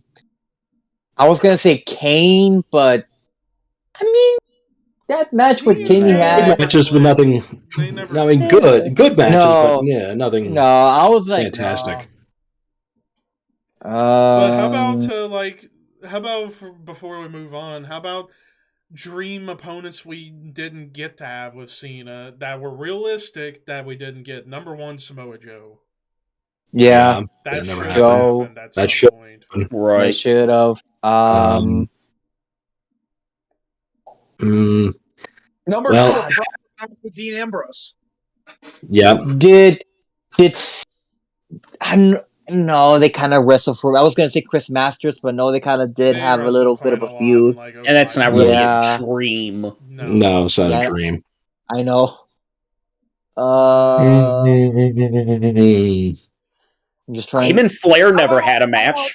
Opening Yeah. the forbidden, No. open the forbidden door. Hiroshi Tanahashi. Tanahashi. That's the You big got it. dream match everyone That's the- mentions because it's the top two guys of the last Of that time frame. 15 Yeah. years. Mhm. I mean, how about Cena versus Finley? No, that's That'd not be really all a right. dream. That's not really a dream I'll match. I'll say this one, but it has to be the right context. Cena Goldberg. Oh, God, Yeah. Ooh, Right, yeah. in the right situation. in the right Yeah. context, that would be a big money drawing match. Yeah. I mean, of course, Cena Um, Austin. That would have been like the That biggest was- dream that match. Yeah, especially given that we just had Austin go out and put on a really good match at Mania. I mean, we could have how about gotten maybe a Cena Austin match like 10 years ago. Cena Hogan for a bit. I mean, Hogan That was on was the roster. 0506. Funny Yeah. enough, that match was actually rumored for many different WrestleManias there. But then What they about the took big- it off the board. The big possibility that could have happened in 2018 or after 2018 because they almost went, but instead they decided to go with the millionaire money mark. John Cena and Kenny Omega. I'm just going to say that. It happened. It Mhm. could have happened. Because Yep. the Bucks, Yeah. Omega, and Cody were all talking with WWE at that time. They Yep. were all offered multi-million-dollar contracts, and they decided to go with AEW instead. Yep. So, And that's another dream match now is Cody Cena. Cody now versus Cena. Yeah, Cody Right. now. Yeah, Cody now. Mhm. And then And then, even then, they didn't even wrestle much. How about Cena versus Drew McIntyre? We haven't really had that. have we? No. No, that would be a good one. Well, Mhm. we did on Raw, but like now. Yeah, for now sure it's it different would. different scenario now. Yeah. Oh, Hell, Who else is out there? Sami Zayn now versus The Cena. Mhm. and it could happen if John's still up to wrestling in another few years. Hmm. John Yeah. Cena and MJF. Oh. Well, okay, I'll give you That another one. would- I'll give you another passing of the torch match: John Cena, Braun Breaker. Yeah. Yes. Have Braun just Yes. squash him. Mm-hmm. Oh, If you had John come out to the ring and start doing his promo, here comes Braun Breaker. Who the hell are you? I'm Braun Breaker. Ruthless aggression. Wham! Same scenario. And just turn it around on John and go into that whole scenario. I just That'd be saw something. another one. Kind of, it could be similar to Cena and Kurt. Cena, Chad Gable. That would be fun. That'd be interesting. That would be yeah. a good. That would be That'd be a interesting. hell of a match. I mean, how about Cena Gunther? That would be interesting. That'd be cool. That That'd be would be- equivalent. Cena, That would be like- prepare to get your chest checked after the Oh yeah. I'm so Mhm. happy. I'm so happy he's on the main roster, and they kept him exactly the same, except he's got red trunks. Big deal. They made him. He's still a killer. They made him. He's Yep. still Yeah. a killer. How about Cena Tommaso Ciampa? That would That'd be good. cool. Cena That'd be Gar- fun. really Gargano That'd be real good. Be Yep. great too. Cena Gargano would be good. It would be good. Cena, Damian Priest. Yo, hell yeah. Mm. Especially As nowadays a- with Edge. As a nostalgia thing, even though we said it, even though it's happened many times, but for a nostalgia factor, him and Edge one more time. I'm just gonna say, what if? Yeah. What if? Let's ponder this now, gentlemen. What if we are going to see the development of Edge's crew somebody, and I said this before, someone's thinking about Survivor Series because we have a potential for a crew here. What if you had Edge's crew versus AJ's crew, and AJ picked John Cena as one of his teammates? That would be To great. have that would be exact scenario interesting. right there, because that would be the moment that the old fans and the new fans, once that tag was made, Edge steps in and John steps in. That's going to be like they're going to stand at each other for 5 minutes. fight They forever. have, Yeah. because they haven't had a match since 2009. It's Right. been almost 15. Yeah. It's been almost 14 years since their last match. And it would once again be face John, heel Edge, one in that same dichotomy. It's like AJ may not be able to get your number. I have your fucking number, guy. And then you can go from there. And so. Cena will be like, That'd be remember, something. Unforgiven? I think you do. So They wouldn't have to say let's- a word. Exactly. Like I said, No. Just a stare down, stare and the down. crowd goes nuts. Mm-hmm. I'd be down for one more Punk and John match. Yeah. Yeah, Him and Brian Him one and more Brian. time. Him and Brian. Yeah, him and Brian. Yeah, Mhm. especially since Punk is a lot more of a mature work. He's slow. He loves telling a story in that ring now. He loves More than ever. More than almost- ever. You saw the Pentagon match. He fucked up a Hurricane Rana and kept it going. And he incorporated the fuck up into the match where you knew it was a fuck up, but he was smart about it. How about He Cena? panicked, How he just about sold the leg. And how about Cena Jericho now? I would Kind of been there, done. I'd say been there, done that. I don't think it's anything. Yeah. That's another pairing that you haven't seen since about 08. Yeah. Yeah. Never as big as like Edge or somebody like that, in my opinion. You know what? Just for the promos, Cena and Eddie Kingston. Wow. That would be interesting. Eddie tries to get he goes, I don't want the John Cena that's going off to the Make-A-Wish Foundations. I want the Doctor of Thugonomics. You bring me that guy. You know, and we have a fight. You know. John Cena and Hook. Oh my god. Okay, for the fact that we have not seen it one-on-one at WrestleMania, him and Randy Orton. Yeah, you're right. Yeah. Except for Because they weren't in a three-way match, were they? yeah, it was them and Triple H at Triple 24. H. But they have not had a one-on-one match. That At should have been the WrestleMania. 24. Hell, that should have been 27. Yeah. Him and Orton one-on-one. Instead of Miz. Yeah. Yeah. Speaking of Hook, he's going to NXT. I can absolutely see him in NXT within a year. I can definitely see it. They're wasting their time with him, putting him in all these silly. I mean, they're funny, but they're not going to do anything else with him. No. There's a lot of people in AEW I could how see in about- NXT within a year. From what I heard, Cody's already. JR already said he's like, there's things I can't talk about, but things are going on. JR just basically said on his whole podcast that Cody is going to be taking people from the company. Like, I want him, I want him, I want him. Hey, everybody, come over here. Hey, Basically, everybody that was there in the beginning. We have cookies. did We have Herbie Did- cookies. Braun Strowman ever wrestle Cena? Nobody wants to Yeah. see that, though. No, Yeah, that's true. Nobody wants to see that. No- They did wrestle each other in like 2017. Who would have ever thought that a whoa. Buff Blackwell Braun Strowman Twitter feud would ever happen in 2022? Actually, there was a match we could see now. John Cena versus Matt Cardona now. Ooh, Yeah. him and Yes. Cardona. Yes. Remember me, John? Remember me? Remember me? You That would took be my girl? Cardona's another name that's going to be coming back. At Yeah, some oh, point. yeah. That's how Yeah, he's cool coming. Kristen Vinegar, Matt Cardona would be on John Cena. Yep. The new promo would be just as vicious on. That'd be brutal. I could have been your beefcake. Yeah. I mean, think about it. He could have been his Brutus He Beefcake really to could have. Cena's Yeah. Hogan. Because He Cena could've. personally endorsed him heading into TLC 2011. When Yeah, he was then- wearing his freaking wig and everything else. You put him over all the time. And then you Because he took could my see it. girl, you done this, done that, and look at me now. Yep. I don't need your Taking the freaking... Ultimo Dragon picture with all the belts. Yes! That was a great shot. Mhm. If you brought Matt Cardona in there, you could definitely get a top heel in there. I mean, if they did it right. If they had him go in to be Matt Cardona, not Zack Ryder. Zack Ryder. Yep.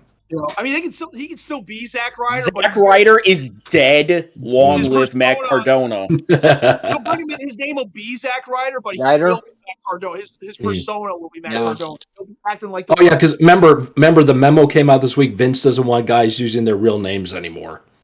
Yep. Or their names from other places. Yep. Yeah. Yep. That's why Austin Theory is now just Theory. Yeah, that was stupid. And Gunther and all that shit. The Austin Theory thing, it kind of makes sense because of the Steve Austin thing. He doesn't having the same names. He doesn't like having the same names. Like last night, you had Adam and Adam. So, well, I mean, hell, when how many pages you got running around AEW? You got Adam Page, you got Ethan Page. You have Adam 2 cages. Yep, 2 cages. Well, hell, when Public Enemy came to the WWF, they just changed Rocco Rock to Rocco. Yep, I remember that. Vince likes to keep everybody distinct. That everybody have their own unique name. Mm-hmm. So that's, I mean, the Theory. Well, you can't call you Steve Williams. Yes, we already have a Steve Williams. Yep. The Theory thing. It's fine. They changed Matt Riddle to just Riddle, and it works out okay. It plays itself out. Yeah. There's some that do change. Like I remember Rusev, Alexander Rusev was like, Rusev sounds better. Yeah. Or Antonio Cesaro, they call him Cesaro. There was a very brief period where they tried to make John Cena just Cena. There was a very short period of time. During the Bischoff era, they were just calling him Cena on TV. They were not calling him John. Didn't last long because they knew it was just stupid to just try to just call him Cena. It's like, it's Cena. Yeah, no. Mm-hmm. Cesaro, Cesaro. I see Cody pulling some people from AEW to come up. He's gearing up for them to take Jade Cargill. They're gonna take her. Well, she's a star. Yeah. I mean, yeah, she's green as shit, but they will train her. Train her. They just get her the workout in the PC. She looks like $1 million fucking dollars. Okay. Mm-hmm. They can get something. Her and Bianca Belair. That's a WrestleMania match right there. That's a main event for WrestleMania. One of the nights. Hook would fit in perfectly with the NXT crowd because he's young. Okay. Yep. QT Marshall, that's a guy you want to put on NXT as well as a trainer, and he can be like a mouthpiece and such. I put him in the commentary table. I just want it one time on TV just for promos. John Cena, Danhausen. Oh, just give it to me one time, please. I just want that. Yes, I just want that. You give me your headbands, you give me your wristbands for free, or else I curse you. Whoa. Did you see the segment where he cursed William Regal? I didn't see this. I didn't see that. I didn't know that. Hey, look it up on YouTube. Where I'll look it up after this. I want your suit for free, or I will curse you.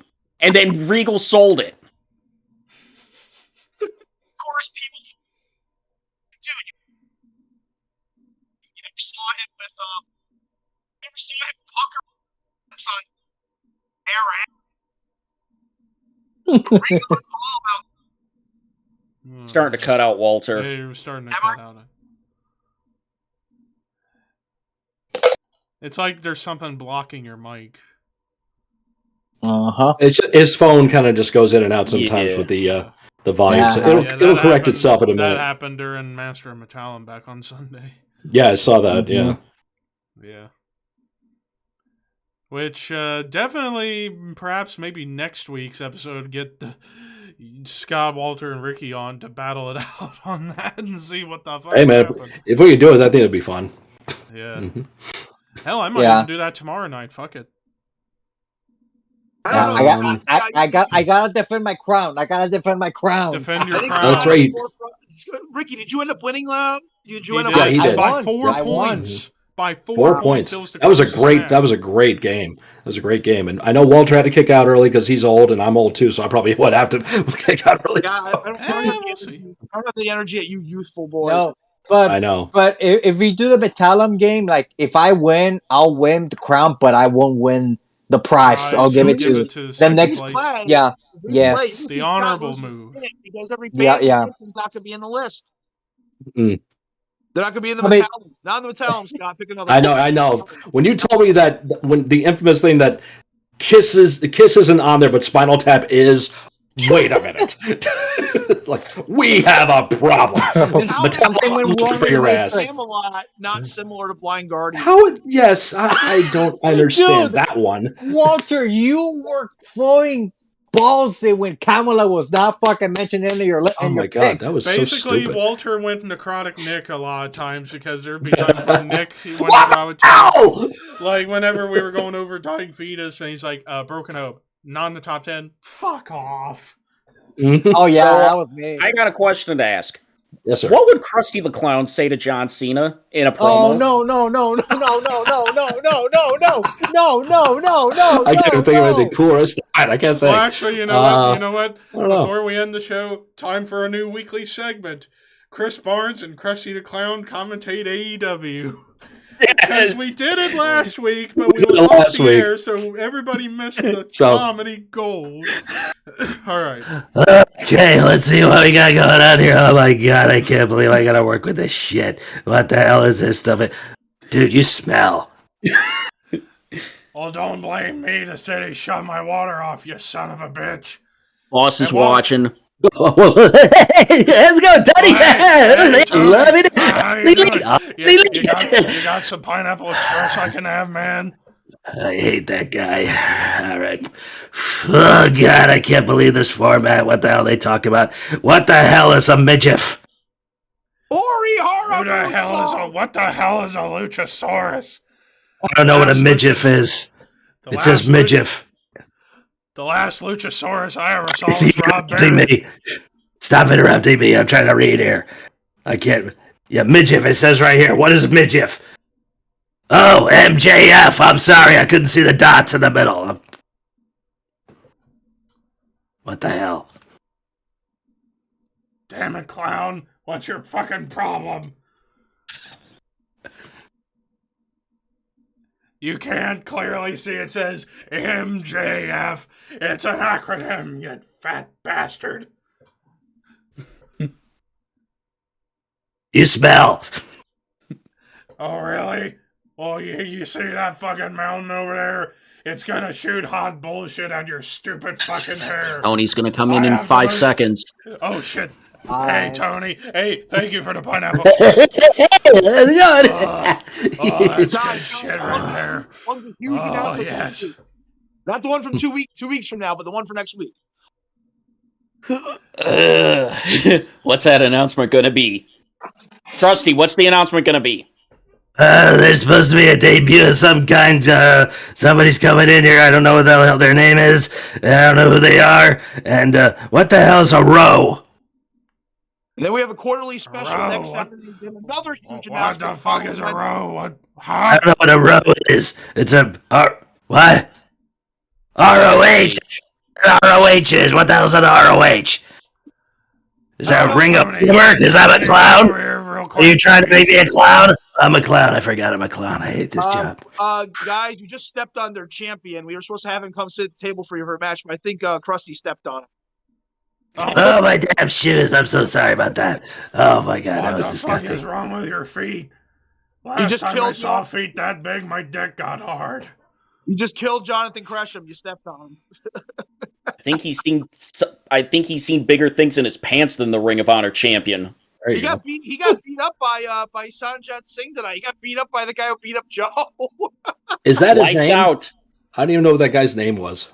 I Sanjay heard about Singh this. or something. Sajat Singh. Singh. Where'd they find this Lights guy? out and then lights on. Who are you? Who are you? Who are you? Who are you? Oh, did you see Tony at the scrum saying that wasn't his idea? The lights out, light. Shut up, Tony. Yeah, it is your idea. Whatever, dude. Someone with 30 years experience gave me that idea. That would have been Yeah. Billy Gunn, They've been Regal. Regal. Oh, Regal. Yeah. I think Regal's got a little more. JR. Yeah, Smash and Fresh. By God, barbecue sauce. Also, when the Hall of Fame time comes around, like Big Show is going to be going so he can get his Hall of Fame ring. Yeah. He will. Dustin for sure too. Dustin Yeah. will too. He's Yeah. got Punk. He's got Punk this coming week. Is that happening? That's gonna be good. That's gonna be a real good match. Pa-pa-pa-pa-pa. How about FTR though? My God, they carried the Bucks to a good match that Jim Cornette put over. And That Jim says something. That means a lot. Cornette referred to them as Matt and Nick Jackson, not pie face, not receding hairline The Buck, Harley Boys. Road Warrior Buck. Road Warrior Buck. The Hardly Boys. Yep. FTR has been tearing it up, man. Them and the Briscoes at Supercard of Honor. Oh, that was a hell of a match. Everyone's calling that the best non-WWE match of the weekend. Too bad the Briscoes aren't coming back though, because they're on Impact now. Go to Impact, yeah. And it's The only like, place they'll take them. Time to take the belts off Jurassic Express and put them on FTR. Just have them have all the tag team gold everywhere. Yeah, 'cause I think what they have not doing is having Red Dragon beat Jurassic Express for the belts, and then having a big unification match with FTR and Red Dragon. And then hell, once they're allowed to go over to Japan, give them the IWGP tag titles as well. and then they'll be like, we have one more. If Japan's okay with that, I don't know. Who are the tag team champions in New Japan? Is it Who freaking knows? I don't even idea. know. Honestly, I haven't been catching up with IWGP. It's been like, wow. New Japan. New Japan? Yeah. No, but just give them the tag team titles to the FTR, Give them and they'll all be the like, belts and then they'll that be can like, be gotten. Give them all. and it'll be like, we have all this gold, but there is one more we need to conquer. They're the second most popular tag team in wrestling behind RK Bro. They're Bro. not. Bro. Yeah, that's undeniable, dude. That fucking Wait, RKO yeah, has got a And I got that fact wait. on a Snapple bottle. Wait, aren't they next week unifying the titles? At WrestleMania Backlash, they're doing the unification. doing it there. The backlash. I would make that take on Twitter, but something tells me Dax would tell me to fuck off if I had Probably, yeah. Yeah, he might. We're 6-star FTR. He loves Randy. He says Randy is the only guy that went to bat for them when they got to the main roster. They had that little faction for a Little week bit. or two. Yep. From what I understand, they weren't happy with Triple H. He says Triple H was in their corner until they moved up, and then all of a sudden, Well, they moved up. It's not Triple H's show anymore. It's Vince's show. Sorry. And also, it's not his fault they got hurt.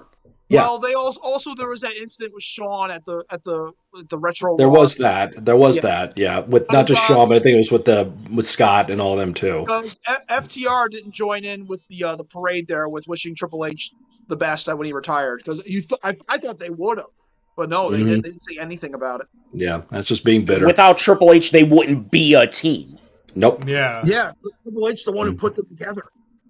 When they had nothing, they had nothing for either guy, and it's like, okay, we're gonna put you two together, and let's see what happens. Yep.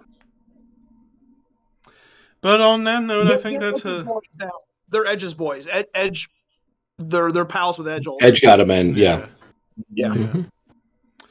But I think on that note, it's a good way to wrap up this festivities for tonight. But quick reminder of everything coming up for the Shadow Cult.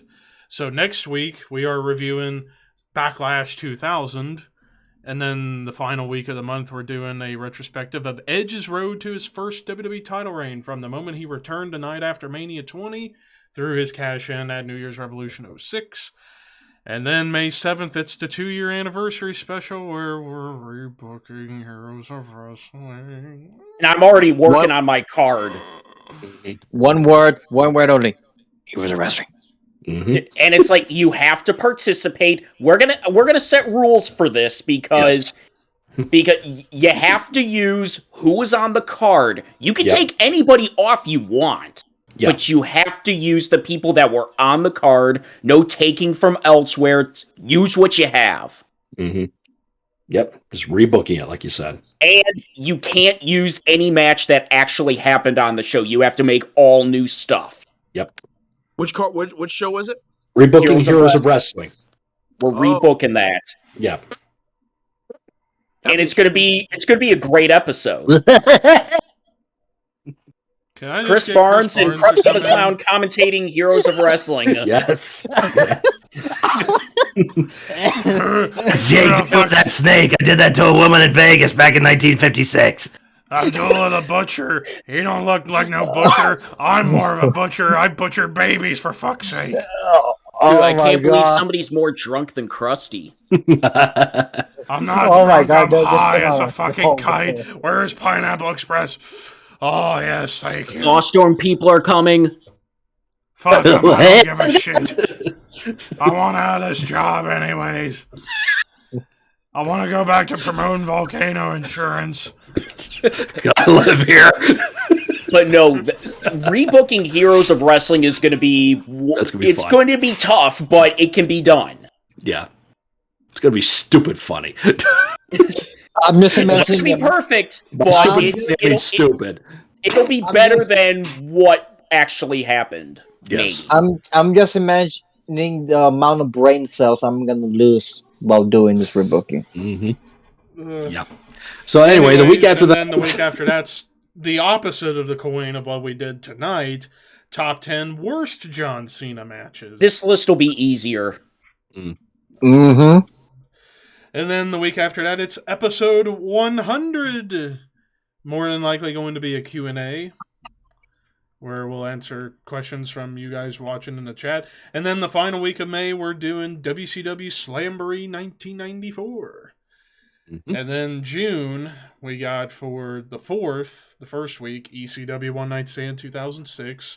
The week after that, Top 10 John Cena Feuds. The week after that, the 20th anniversary of TNA's very first show. And then, Scott, what do we have for the final week? UW Beach Brawl. Herbie cookies for all! Yes. Where Kirby do we cookies watch all around. It's on YouTube. It's on Oh, it YouTube. is. Okay, great. Last time I looked, it was there. Yep, it should still be there. Because Yep. who owns the rights to it? Right. You never know. I mean, that's what happened to Heroes of Wrestling. Why Who the would've hell would thought? WWE even want that video Oh, yeah, nobody library? wants that. Tony Khan will buy it and be all ecstatic about it and show up on TV. I bought UWF! I just bought it for $45 million!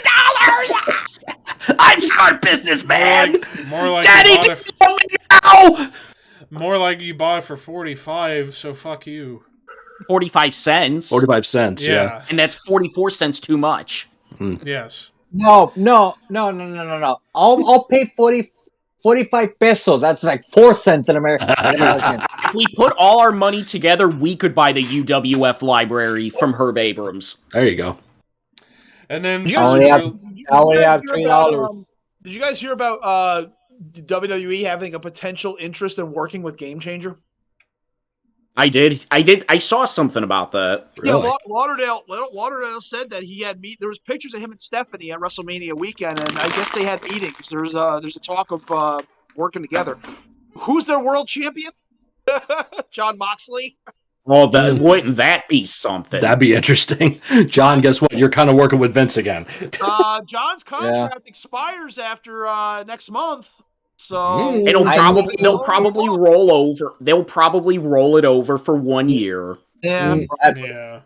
Because apparently he's still happy there, but But anyway, deep down he probably wants to come back. Money talks. Yeah. Renee might miss her friend. So But and then for July we're doing WCW Great American Bash 92, week after SummerSlam 92, week after Top 10 SummerSlam Intercontinental Championship matches. We're not doing the final week, so the week before will be Bret Hart's SummerSlam history retrospective. Mr. SummerSlam. Yes. And with all that said, I'm Chris Barnes. Where's that fucking stupid ass clown who smokes a lot? He Oh smokes God, more have you than been me. to take a shower yet? My God, I can't take it here anymore. Look who's You dumb talking. You shit. look like you haven't showered in 45 years. You look like a jackass. At least I Didn't you made once money, have a jackass? unlike you. No, I once had a jackass. I love that jackass. But at the end of the day, I hired a bunch of zombie butchers to kill that jackass. That flaming bullshit come Barnes. out. And throw it in the volcano to collect the insurance. Yes. Barnes. Lay down and take a nap while you can.